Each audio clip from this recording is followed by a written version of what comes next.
Hi everyone. Just a couple minutes before 2 o'clock, so just figured to hop on early and make sure that everything is working. I was going to originally do this broadcast at home, but I went ahead and scheduled a meeting downtown for right after this broadcast, so I'm back at ModWorks and in a different conference room if you couldn't tell.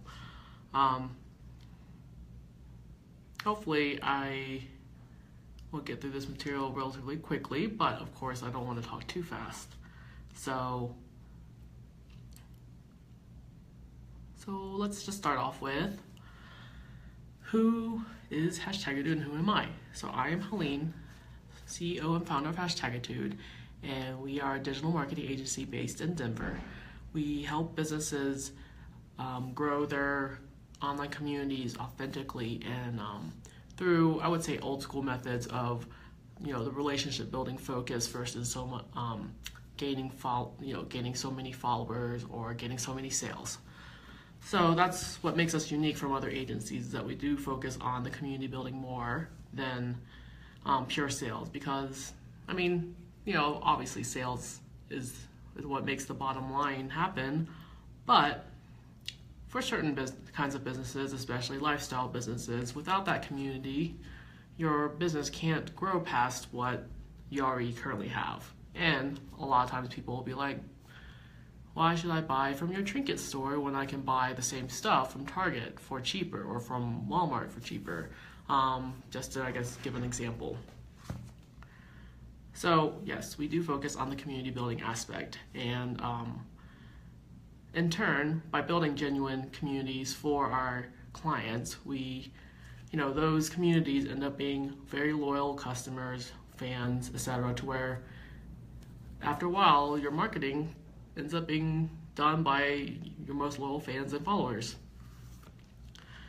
And to back up a little bit as to why we named our little broadcast Motivation Monday, I think there are a lot of people probably using that hashtag and the phrase for their other videos. I would say that most other broadcasts probably focus more on life building skills, career building skills, etc. And with our Motivation Mondays, is more about just how to motivate you to get you marketing, but also building your business through some tips and tricks that we're presenting today. So as you probably noticed, our topic for today is about how to network at in-person events and online. It might seem pretty straightforward, it might seem like a no-brainer. You probably already feel like, what more do I need to learn about networking? But I feel like in recent times, it's become a bit of, a dirty word. Like, I actually went to the Women of Denver networking party this last Saturday, so 2 days ago, and Crystal was saying how someone had told her that, why are you calling it a networking party when it should be called a connection party? Because that's what the focus of the Women of Denver networking parties is more on, is the connection piece, the community building piece, the learning piece, versus pure networking, which most people think of, all right, I'm going to hand you my business card and will you give me your business card, And that's what networking is, but again, with us being Hashtagitude and our focus on community, I feel like networking can be focused on the relationship building from the get-go without feeling like you're being a salesperson, etc. In the end, you are selling who your personal brand is in networking, and if you can't sell yourself, then I don't know, how can you sell your product? Anyway, so the process that I recommend for people to go through for networking is, first, make some goals as to why you're participating in either an in-person networking event or an online networking event. Instead of just being like, okay, I guess I need to go networking this week, just gonna choose this event, just a random event that pops up on your Meetup profile or pops up on Facebook, you just choose it. Have a goal before you do that, before you start planning out your networking calendar. Be like, okay, what is the goal of my networking game for now? And it's interesting, I think a few weeks ago, Certus, which is a local, I guess, unnetworking organization, or their unleads group style. But anyway, it's called Certus, Certus. The founder of it, Sabrina Risley, I hope I'm saying her name right, she posted on LinkedIn saying that if your goal of attending a networking event is to find potential clients, then you're doing it wrong. Instead, you should focus on finding good referral partners for your business, or for your business, for your employer's business, etc. And I thought it was a good point that she made, because it's like, well, yeah, thinking back on the connections I've made over the past 5 years here in Denver, a lot of connections that I've made, I would say, like, they have been business partners or referral partners for me more than potential clients. I mean, some of them did convert to being clients in the end, I would say, for #Itude and my previous 2 businesses. So it's a good way to think about things. So then you're not feeling as much pressure. You're not feeling as much pressure to, like, oh, I have to find one potential client at this event. So, keep that in mind. Look for referral partners at for networking events versus potential clients. So thanks, Sabrina, for that tip. Next, map out your calendar of events, either, on your Google Calendar or in your paper planner, and, figure out how many events that you yourself can handle within a month, within a week, within even a day. There was a period of time, I would say, back in 2013, where I did way too many networking events to the point of burnout, to where then I spent like probably a couple weeks recuperating, because I was just like, But back then I also didn't really attended networking events without the goal, so I just attended them to socialize, and that's a good goal, I guess, as well, but it's just kind of, I guess it ends up just burning me out, at least. Like, even though with the Myers-Briggs test, I actually am an extrovert, or considered an extrovert, like slightly over the scale. I'm more of an ambivert, so I can go both ways with being really like just introverted, just want to stay home, don't want to deal with talking with people for like a day or two, or I can be very like, oh, I want to go to this event, and then I'm the life of the party, etc. So anyway, map out your calendar of events on your calendar, just so that you can see how many that you're committed to, and also just make sure that you're committing to the kinds of networking events that you really are focused on attending. So always remember to have a follow-up plan as well. So what I mean by that, there was one time I met a lady once who was saying that up to 48 hours maximum after the event, you should have a follow-up message sent to the people you've met. I try my best to keep up with that rule, I guess, or guideline for myself, but there have been times where I have slipped and didn't follow up with people until about a month later, which, if people are forgiving, then they're forgiving, but sometimes I feel like people are just kind of like, oh, okay, so you only just now had time to follow up with me. But we're all human. So, but sticking to about 2 days after an event is best in terms of following up with people. A little hat tip or pro tip, however you want to refer to it. So I use Google Labs because I use Google Apps for all my email addresses, and I have quite a few. And there's a Google Labs, I guess, plugin for your Gmail that's called Canned Responses. So I use that to help me start the follow-up process. Of course, I don't send a generic email to everyone that I meet, because that's definitely not who I am, and that's just not, it just comes across as being fake. So I use Canned Responses to help me, though, get those emails started, because a lot of times I get writer's block, and I'm sitting there like, I don't know how to write an email to this person. So anyway, Canned Responses is really handy, and I added my LinkedIn profile into that follow-up email template, so that then people can keep in touch that way, and they won't feel as much pressured to have to reply back to me being like, good to meet you too. I mean, once I initiate the follow-up, then they're like, oh, look, I can follow her on LinkedIn, and then we can continue the conversation that way. So now let's move on to how to network in person, or what kind of things to keep in mind when you're networking in person. It's 2:08. So first you need to have that 30-second pitch ready. A couple weeks back I did a mock interview segment with the University of Colorado Denver campus with their veteran students. And a few of them had, I would say, like a minute to 90 second long 30-second pitches, which obviously right there, you should realize that they went a little long. Keep it short and sweet, what your name is, your business title is, what your business does, or your employer's business if you are an employee at a business.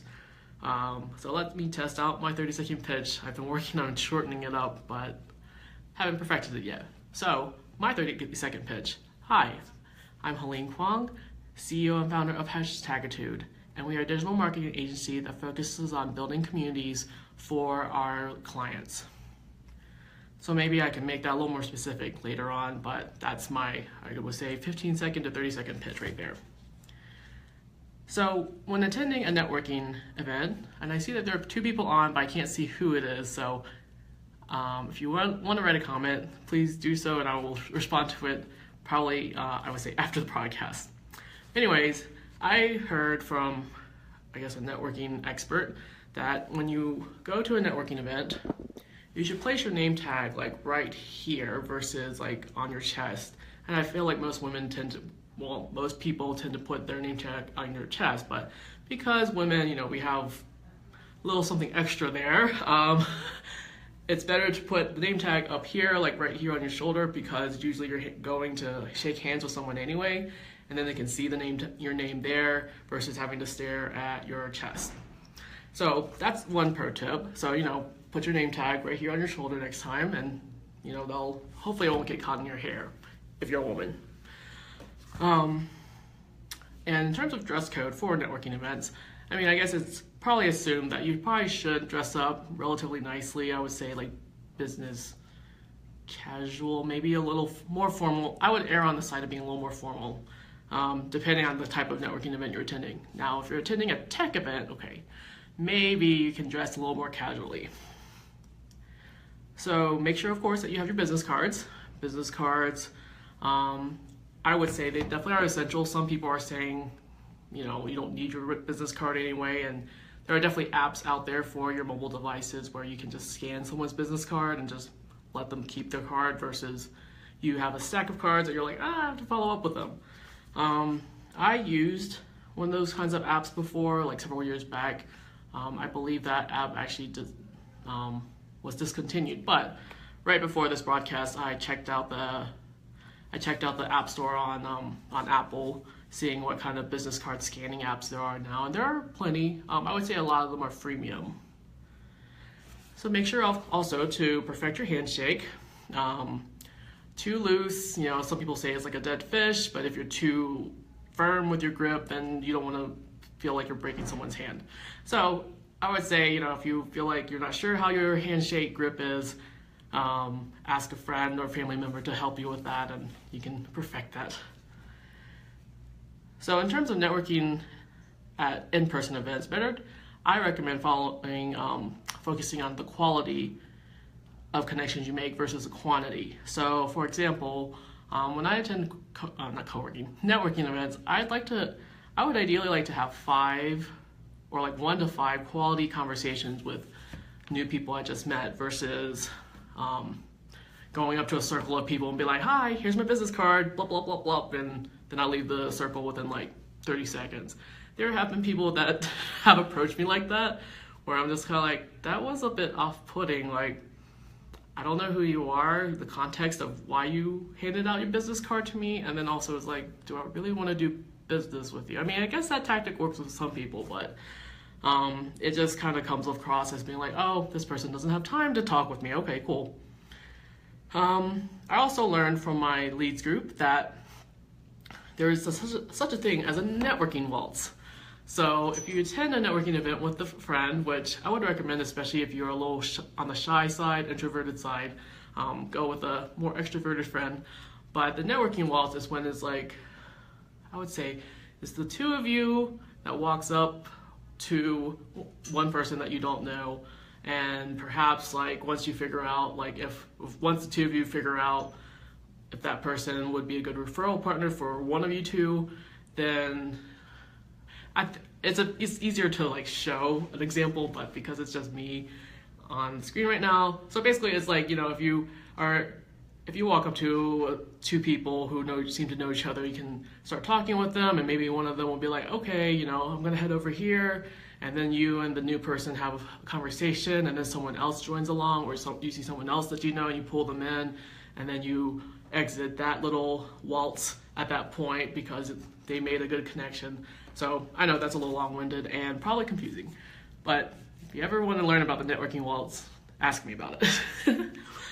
So types of in-person events to hit up.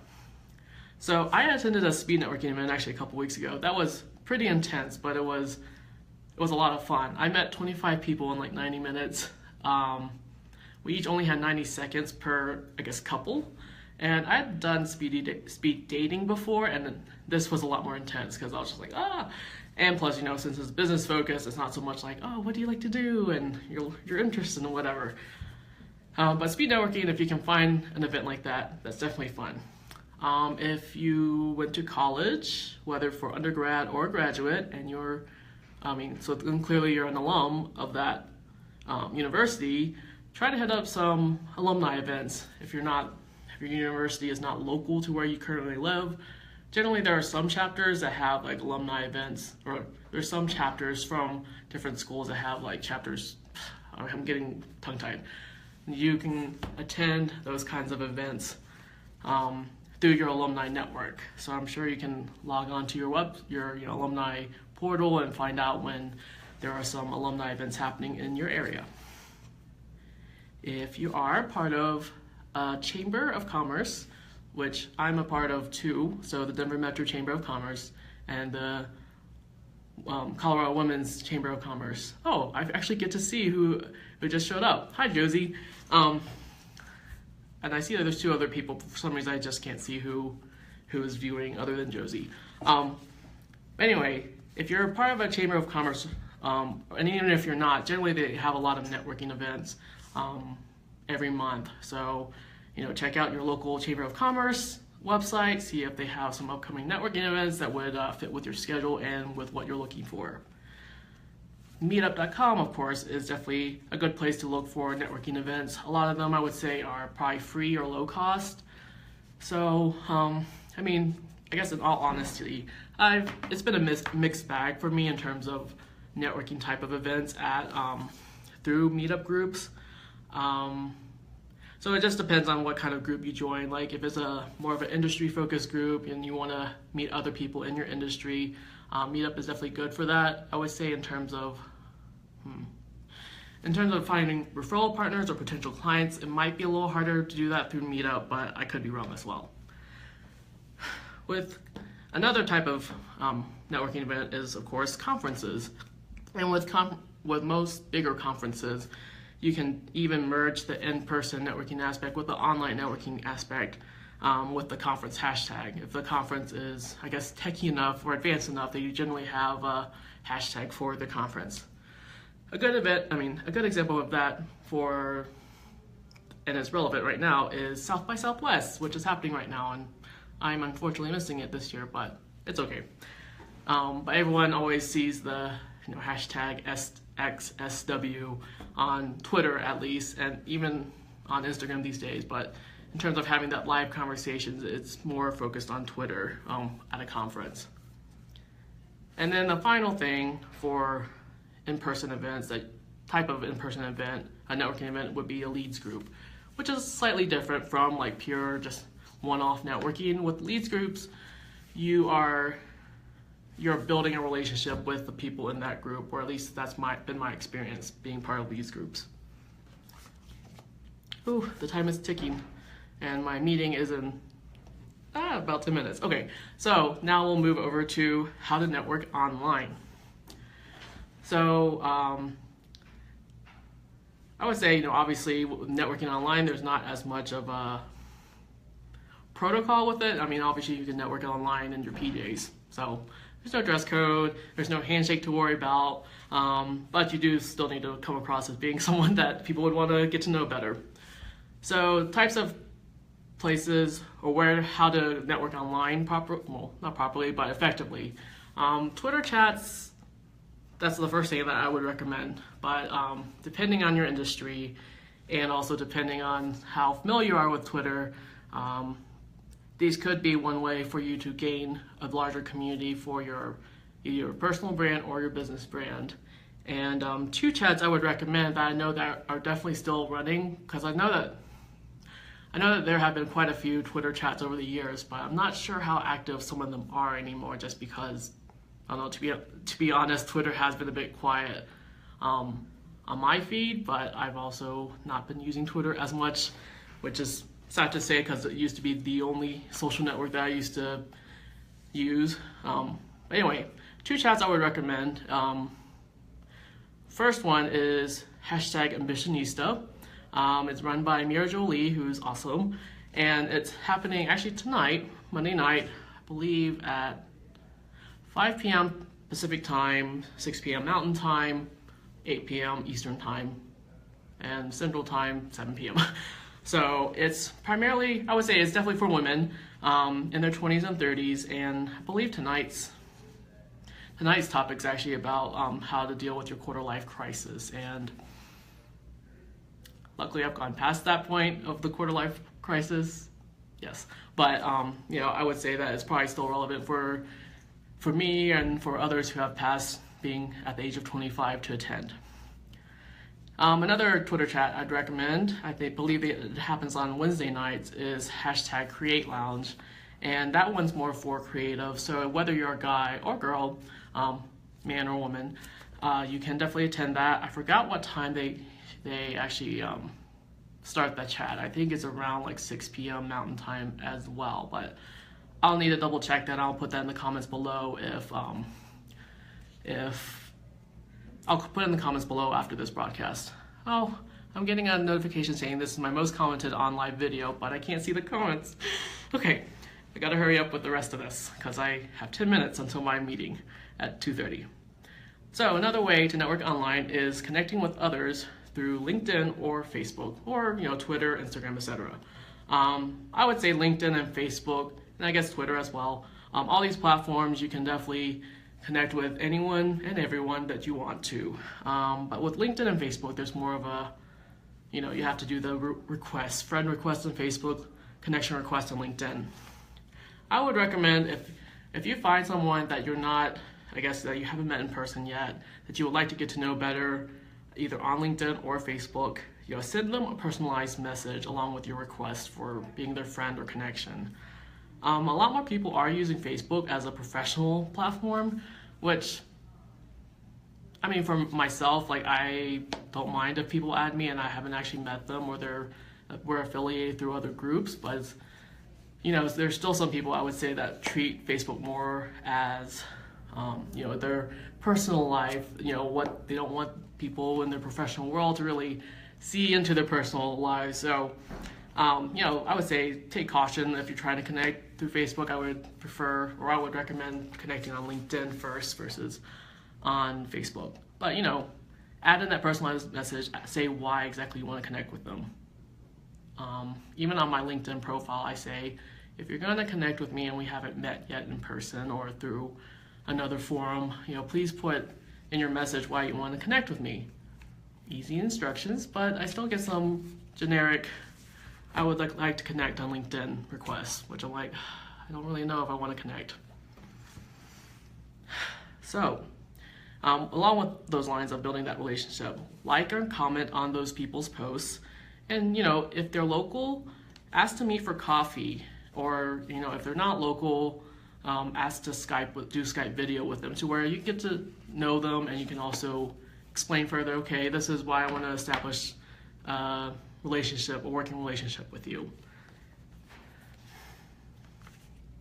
And then finally, with online networking, Facebook and LinkedIn groups are a great way to also do some networking without, the whole pressure of friending or connecting with them. However, look for those conversations in Facebook groups or LinkedIn groups, not just the promos, because a lot of groups out there on both platforms. There's a lot of just promotions. And I guess full disclaimer or disclosure, I help manage the Women of Denver Facebook group. And before I started managing it last summer, the group was just overrun with a ton of promotions to where it's like, okay, like, it's not about building a relationship, but actually I've received compliments from a couple members in the past month of being like, oh, this, thanks for just keeping track of, the conversations going on in the group, but also making sure that the promotions end up on the promotions thread versus being flooding the feed of the group. You can also join, hobby and interest groups on Facebook. I would say on Facebook versus LinkedIn. So you don't have to network with someone necessarily over business. You can network with them over knitting or crocheting or, whatever your hobby is, painting. So, running close on time. So, thanks everyone for joining today. The next 2 Motivation Monday topics are, next week's is Spring Clean Your Digital Presence. That's going to be a fun one. And the last Monday of March will be how to have great customer service for your, I would say, your personal brand or even your business brand on social media. So upcoming events in Denver through us, we are starting Marketing Success Happy Hours end of next month. So I'll drop the link in the comments below after this broadcast. But we're doing it in collaboration with Marketing Melody, who is based out of San Diego. So she started the events actually in San Diego, and now we're more or less kind of, I guess, branching out the events to here in Denver. So that'll be fun. We're also starting some free events in Denver. So walk and talk themed monthly walks through Walk to Connect. I'll get the dates with that figured out very soon, I would say within this week. And you'll find out about this on the Facebook page, but also through the mailing list. Also, we are planning coffee and conversation mornings for, I would say, once a month, maybe on Friday mornings. And I'll figure out like the exact which Friday of each month that'll happen. But all that information will be available first through our mailing list, and I'll give the URL for the mailing list after this broadcast. And then after that, we'll have it announced on the Facebook page. Ooh, it's 2:25. So thank you everyone for joining me today.